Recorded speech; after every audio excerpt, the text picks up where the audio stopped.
ఓం శ్రీ కల్కి అగస్తీసాయ నమో నమ. 86వ దినము. 108 దినముల ఆత్మగాయత్రి సాధన చేసే శిష్యులకు, 48 దినముల ఆత్మగాయత్రి నోమును చేయుచున్న ప్రియమైన శిష్యులకు శ్రీ వ్యాస మహర్షి అనుగ్రహ భాషణం. ఓం శ్రీ వ్యాస మహర్షియే నమో నమ. ప్రేమచే నిండి ఉన్న ఆత్మలు ఈ భూమిపై ఉన్నతమైన పనులను చేపడుతూ ఉంటారు. ఋషికుల ఆత్మలు ఈ భూమిపై యుగ యుగాలుగా ఉన్నతమైన పనులను చేస్తూ వస్తున్నారు. ఈ విధంగా ఋషికుల ఆత్మలకు దేవతలు, దైవములు శక్తులను అనుగ్రహిస్తారు. పూర్ణత్వం నిండిన పనులను చేపట్టుటకు ఉన్నత కుల ఆత్మల శక్తుల ఆవశ్యకత ఉండును.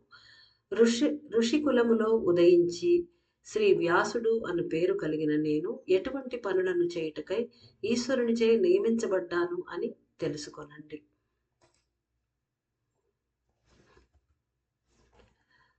మానవులు ఏ విధంగా కాలములకు, పరిస్థితులకు, ఋతువులకు అనుగుణంగా పనిచేస్తూ ఉంటారో నేను కూడా అదే విధంగా పనిచేస్తాను.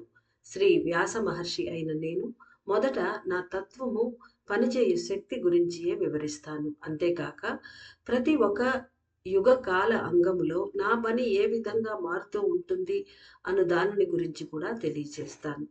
మానవులకు నేను అందించే శక్తుల పంపిణీ గురించి ఋషికులము వారు, దేవకులము వారు, అసుర కులం వారు మొదలైన వారికి నేను చేసే పనులను గురించి నిర్దిష్టంగా తెలియజేస్తాను. అంతేకాక చతుర్యుగములుగా జరుగుతున్న ఉన్నతమైన పనులను గురించి మానవులు తెలుసుకొనుటకు మార్గనిర్దేశం చేస్తాను. సత్యయుగ బీజములుగా వికసిస్తూ పనిచేస్తున్న మానవాత్మల స్థితిగతుల గురించి కూడా తెలియజేస్తాను.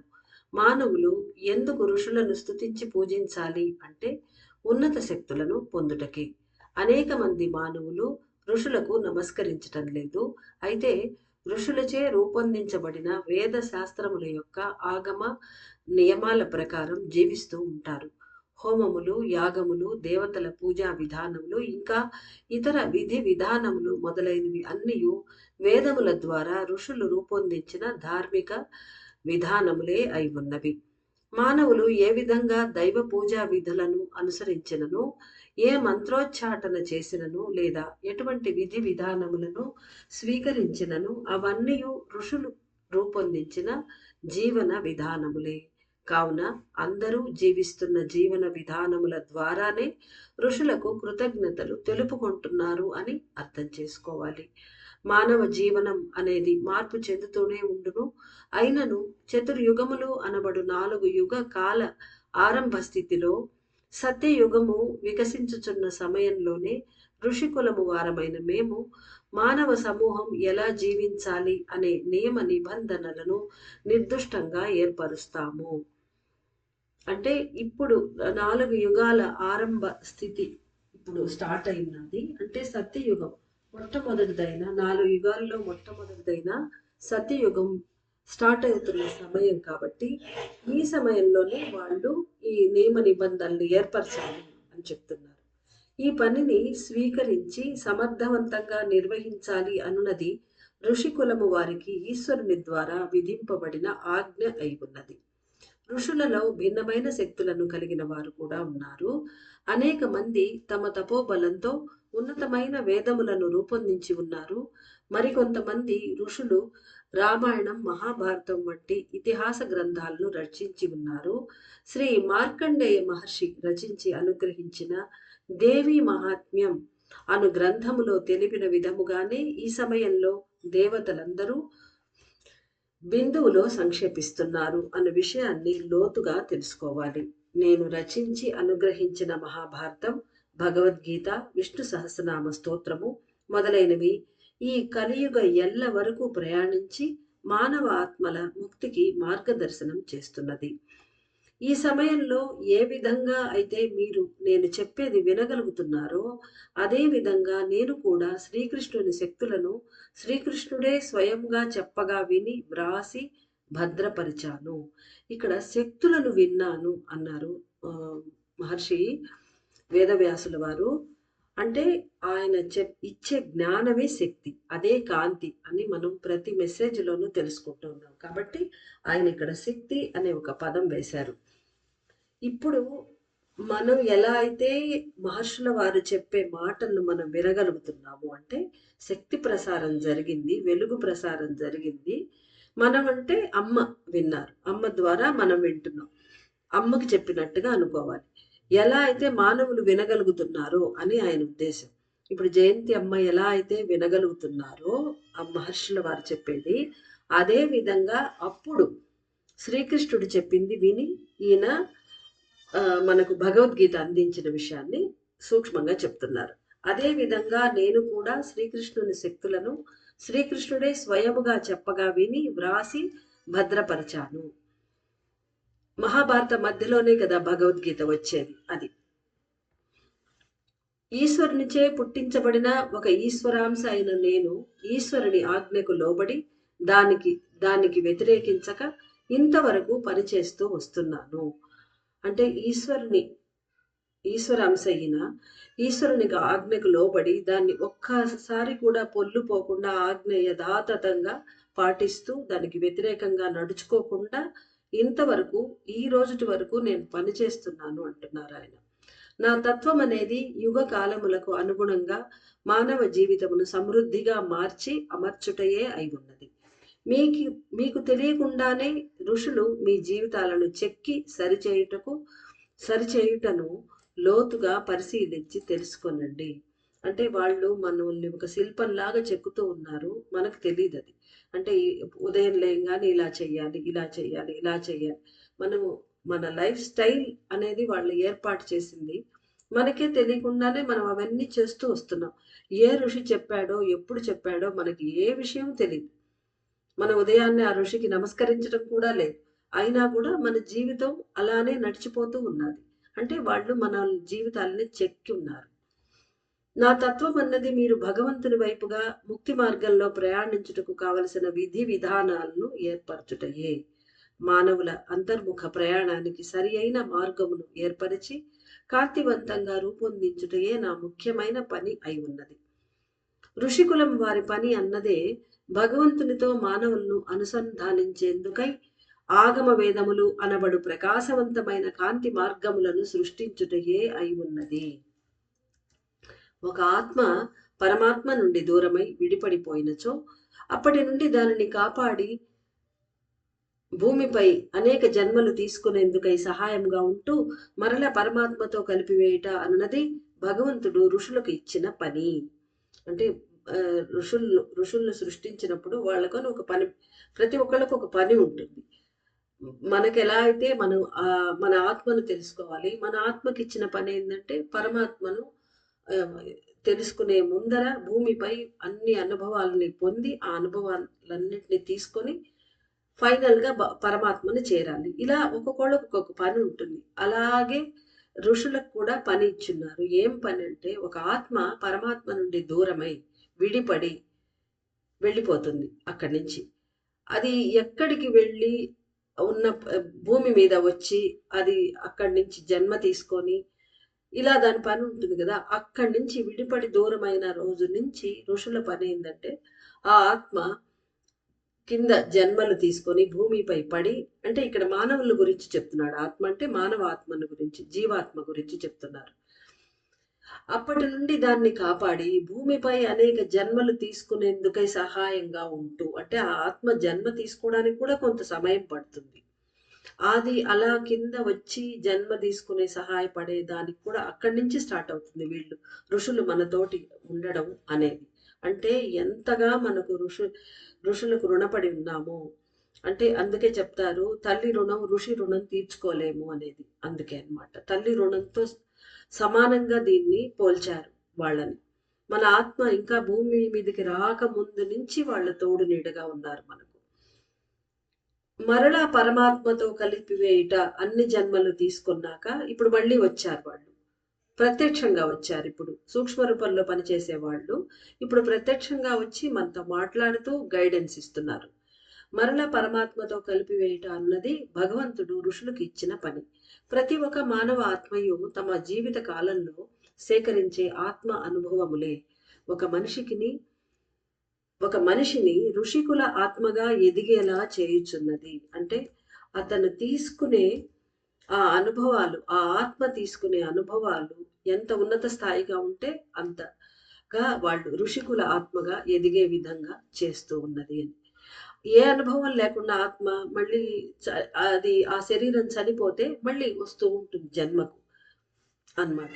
అనుభవం తీసుకుంటున్నది అంటేనే ఆ ఆత్మ ఋషికుల ఆత్మగా ఎదుగుతున్నది, దేవకుల ఆత్మగా ఎదుగుతున్నది అని మనం అర్థం చేసుకోవాలి ఇప్పుడు. ఆత్మ అనుభవం అనేది మానవ ఆత్మలను ఉన్నత స్థాయికి తీసుకెళ్లే ఆయుధంగా పనిచేయును. నా తత్వము అనేది శక్తులను పంచుట ఒకటే. శక్తులు తక్కువగా ఉన్న మానవులకు నా శక్తులను అందిస్తూ ఉంటాను. ఒక మానవునికి ఒక మానవుని భౌతికపరమైన పనులలో అధికంగా పాల్గొంటూ ప్రాణశక్తిని వ్యయం చేస్తూ అలసిపోతున్నాడు అంటే ఒక మానవుడు ఎక్కువగా పనులు చేసుకుంటూ భౌతికంగానే ఇన్నర్ ట్రావెల్ లేకుండా అలసిపోతున్నాడు అంటే నా తత్వాన్ని అతనికి కాంతి రూపంలో పంచిపెడతాను. అంటే ఈయన గమనించి ఆ వ్యక్తికి తన శక్తిని కాంతి రూపంలో ఇస్తారు.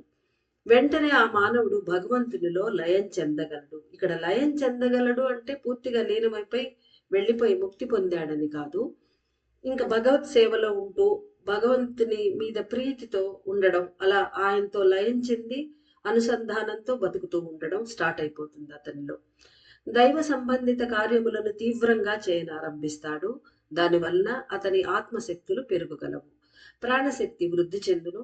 ఆ విధంగా ఒక మనిషి అధికంగా దైవ పూజలను చేస్తూ ధ్యానము తపస్సు చేసే స్థితిలో ఎక్కువగా ఉన్నచో అతడు పొంది ఉన్న అయస్కాంత శక్తి కాంతి శక్తులను అతని చుట్టూ ఉన్న ఇతరులను ఆకర్షించి వారికి అందిస్తాను. అంటే ఈ విధంగా ఆ మనిషి చేస్తూ ఉన్నప్పుడు అతని దగ్గర శక్తులు అయస్కాంత కాంతి శక్తులు ఎక్కువగా ఉన్నవి అని ఈయన అర్థం చేసుకొని మహర్షుల వారు ఇతరులను ఆకర్షించి వాళ్లకు ఆ కాంతి శక్తులను అందిస్తూ ఉంటారు. అంటే బ్యాలెన్స్ చేస్తూ ఉంటారు అన్నమాట. మరీ తగ్గిపోయి ఉన్న వాళ్లకు ఇస్తారు. శక్తులను సమానంగా ఉంచుటయే ఋషులు చేసే సూక్ష్మమైన పని. ఋషులు మరియు దేవతల మధ్య గొప్ప శక్తి మార్పిడి జరుగును. అంటే ఇక్కడ మనం ఇవ్వాలా అని దాచుకోవాలి మన శక్తులను అనుకున్నా కూడా కుదరదు. మనకు శక్తులు పెరిగిన విషయం తెలీదు. ఆ శక్తులను పనిచేస్తున్న విషయం మనకి ఏం తెలీదు. కాబట్టి మనం మరి మనకు శక్తులు పెరిగేది ఎలా అంటే మనం నిత్యం అపరిమితంగా శక్తులను ఆర్జించుకుంటూ ఉండాలి. ఆ విధంగా అప్పుడు అన్నమాట. అంటే మన సాటి మనుషులను కూడా మనతో పాటు ఎదిగేలా చేసే పని ఋషులు. అందుకే వాళ్ళని ఋషులు అన్నారు. వాటిని తెలుసుకొనటం అనేది కఠినమే. అయినను ఒక సత్యాన్ని తెలియజేస్తాను. పాదరసము అనే ఖనిజ శక్తియే కరిగిన రసముగాను, ఘనీభవించిన కణముగాను లేదా కాంతి పుంజముగాను ఈ విశ్వమంతటా శక్తుల పంపిణీ జరుగుతూ ఉన్నది.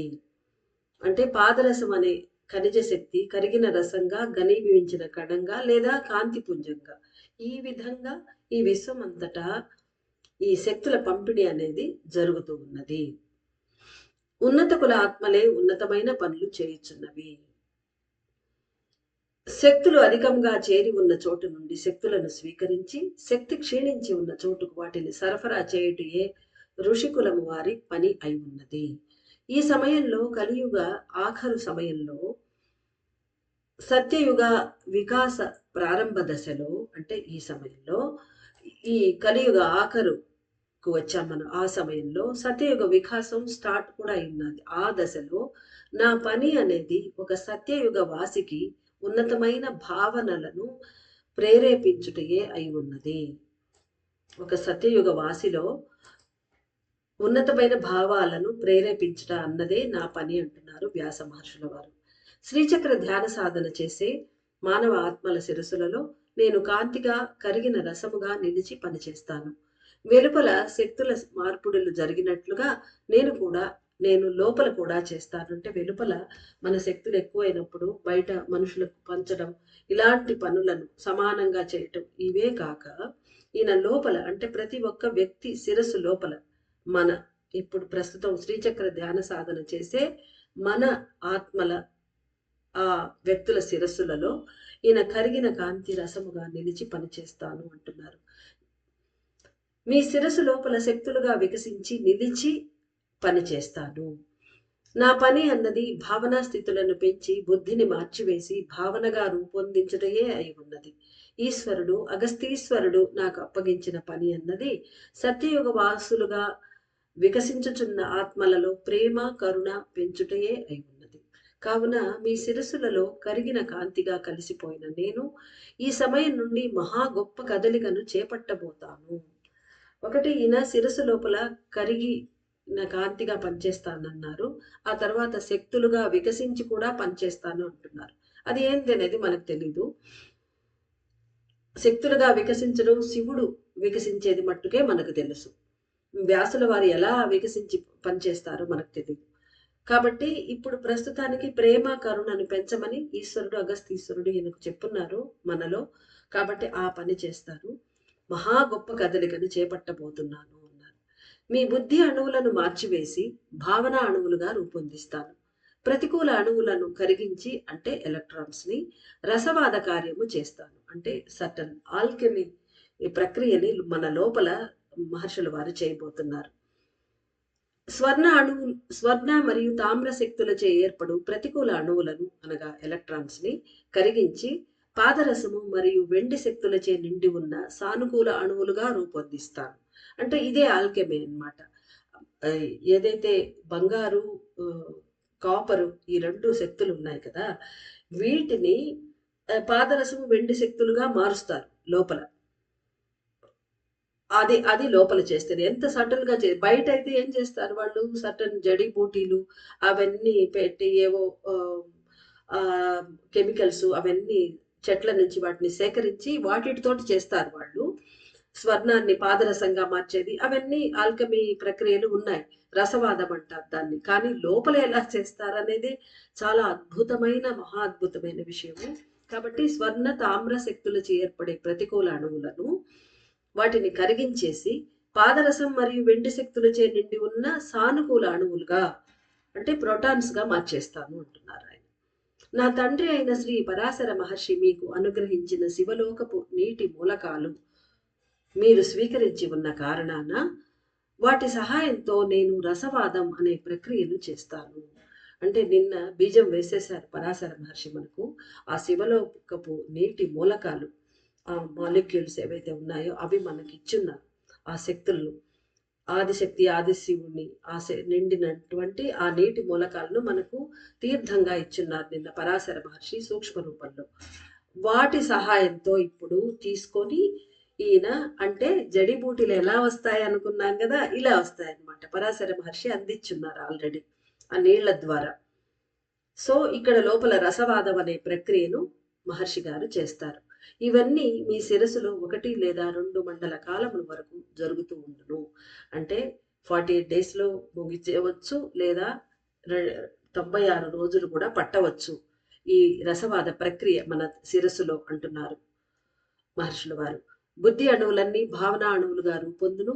భావన అణువులు అత్యంత సూక్ష్మ భావనలుగా వెలిగివచ్చును. అప్పుడు మాత్రమే ఉన్నత కుల ఆత్మలను వారు చేయి పనులను యుగమార్పు పనులను గురించి అందరూ నిర్దుష్టముగా తెలుసుకోగలరు. అంటే ఉన్నత కుల ఆత్మలు చేసే పనులు, వారు చేసేటువంటి పనులైనటువంటి యుగమార్పు పనులు. ఉన్నత కుల ఆత్మలు అంటే ఈ ఋషులు వీళ్ళందరూ చేస్తున్నారు కదా, దేవతలు నక్షత్ర శక్తులు వాళ్ళు చేసే పనులైనటువంటి యుగమార్పు పనులను గురించి మీరందరూ నిర్దుష్టంగా అప్పుడు మాత్రమే తెలుసుకోగలరు అంటున్నారు. అంటే ఈ 96 రోజులు మనలో ఈ బుద్ధి అణువులన్నీ భావన అణువులుగా ఎప్పుడైతే మారిపోతాయో అప్పుడు మనకు ఆ లోపల ఏం జరిగింది అనే విషయాలు, ఆ ఋషులు చేసిన పనులు అవన్నీ మనకు తెలుస్తాయి అంటున్నారు. మీరందరూ శ్రీచక్ర ధ్యాన సాధన పూర్తి చేసుకొని నా అనుగ్రహ భాషణమును శ్రద్ధగా విన్న తర్వాత మీ మెదడులో నెమ్మదిగా రూపాంతరం చెందుతున్న అణువులను మరియు వాటి కాంతి వికీర్ణాలను అంటే కాంతి విక్షేపాలను అంటే చెదిరి పడిపోతాయి. వికీర్ణం విక్షేపం అంటే ఏం లేదు, అది కాంతి చెదిరి రవ్వలుగా వెలుపలికి పడడం అన్నమాట. వాటిని గుర్తించడానికి ప్రయత్నించండి అంటున్నారు. బుద్ధి మరియు భావనా స్థితులను ఏర్పరిచే భావనా స్థితులు ఏర్పరిచే మార్పులను పరిశీలన చేసుకొని తెలుసుకోవాలి. ప్రశాంతత, మౌన స్థితి మీలో పెరుగగలదు. ఆనందం కూడా పెరుగును. భావనలే ఉత్తమమైనవి. స్పష్టంగా గ్రహించాలని కోరుతూ శ్రీ వ్యాస మహర్షి యొక్క పరిపూర్ణమైన ఆశీస్సులు.